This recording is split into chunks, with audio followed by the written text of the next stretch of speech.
নমস্কাৰ ৰাইজ, মই তন্ময়। এইকেইদিন মাঘ বিহু বুলি সদায় মাছ মাৰো খাই থকা হৈছিলে, সেইকাৰণে এইকেইদিন মাংস একো নবনাও ভাবিছোঁ। আজি বলক দহিৰ লগত পনীৰ বনাই খাওঁ।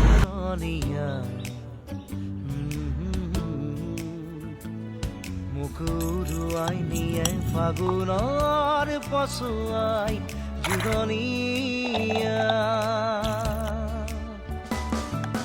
নতুন ফাগুন মোৰ নামি আহা দুচকুতে নামি চুমা দিয়া নতুন ফাগুন মোৰ নামি আহা দুচকুতে নামি চুমা দিয়া ফাগুন কেন বাজিছো আবেগে উপচাম